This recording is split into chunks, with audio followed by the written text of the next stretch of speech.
Jamais sans la grâce, une dévotion matinale qui vous connecte à la pensée de Dieu et vous donne la provision du ciel au quotidien.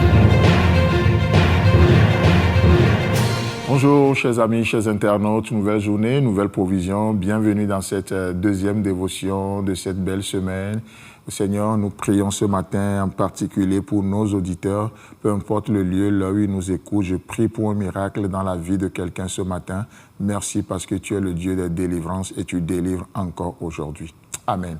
Alors, nous sommes en train de parler justement de l'importance de nous revêtir des armes de Dieu. Je nous lis de nouveau Éphésiens chapitre 6, le verset 11, où Paul nous dit « Revêtez-vous de toutes les armes de Dieu afin de pouvoir tenir ferme contre les ruses du diable. » Hier, nous avions répondu à la question « Quelles sont ces armes ?» Et cela nous a permis de voir les armes comme la vérité, comme la justice, comme l'évangile, le bouclier de notre foi, le casque du salut et la parole de Dieu qui nous est donnée. Vous voyez? Et la deuxième question ce matin, c'est où trouvons-nous ces armes? Puisqu'il nous est dit de nous revêtir. Je ne sais pas si vous vous rappelez de cette expression « revêtez-vous », le mot « enduo » qui veut dire, entre autres, s'enfoncer dans un vêtement, s'enfoncer dans des vêtements. Et aujourd'hui, nous ne sommes pas appelés à nous exposer. Non, Dieu est un Dieu protecteur et il nous protège. Et Dieu nous a donné des armures pour pouvoir nous protéger. La question, c'est où trouver ces armures? Où trouver ces armes? Laissez-moi vous dire que ces armes, chers amis, chers internautes, frères et sœurs en Christ, ces armes, nous les trouvons sur le corps de Christ.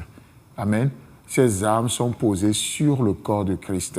Et c'est pour ça que nous croyons de tout notre cœur que le corps est protégé.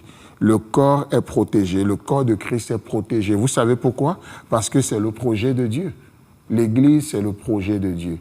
Si Jésus-Christ est venu, il est venu pour son Église. Et s'il est parti, il est reparti pour son Église. N'est-ce pas ce qu'il a dit? Je m'en vais vers mon Père qui est aussi votre Père et je vous préparerai un endroit et dès que j'aurai fini, je reviendrai vous chercher. Et laissez-moi vous dire une troisième chose, si Christ revient, alors il revient aussi pour son Église. Donc du coup, l'Église occupe une place très très importante dans notre dispensation actuelle. C'est d'ailleurs pour cette raison que certains théologiens appellent cette époque que nous vivons la dispensation de l'Église. J'aime bien cette appellation, bien que d'autres l'appellent aussi la dispensation de la grâce. Mais vous savez quoi? En tout temps, il y a toujours eu la grâce.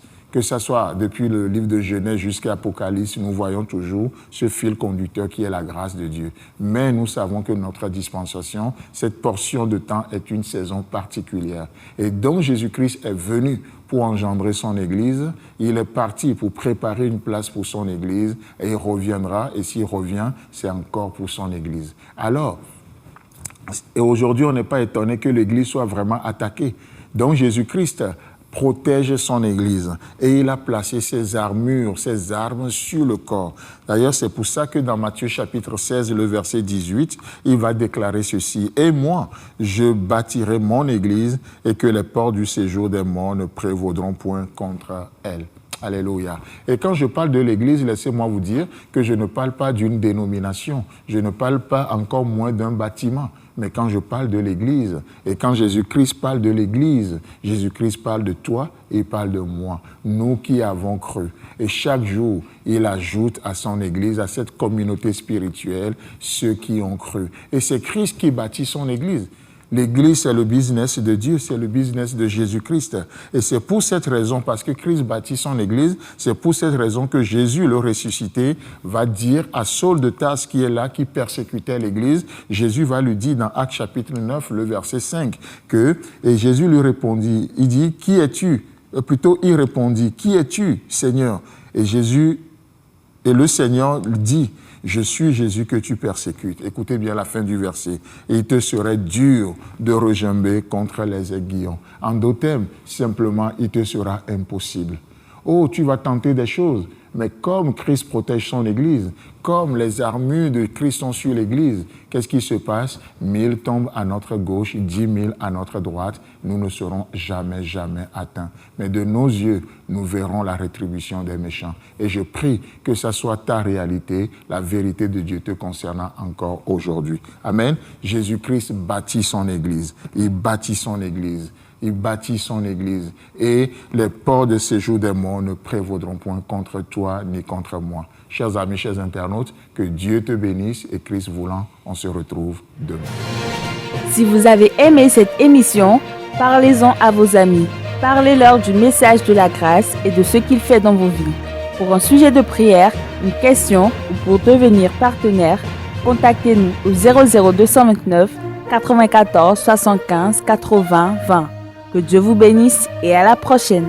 En attendant, pensez avec Dieu.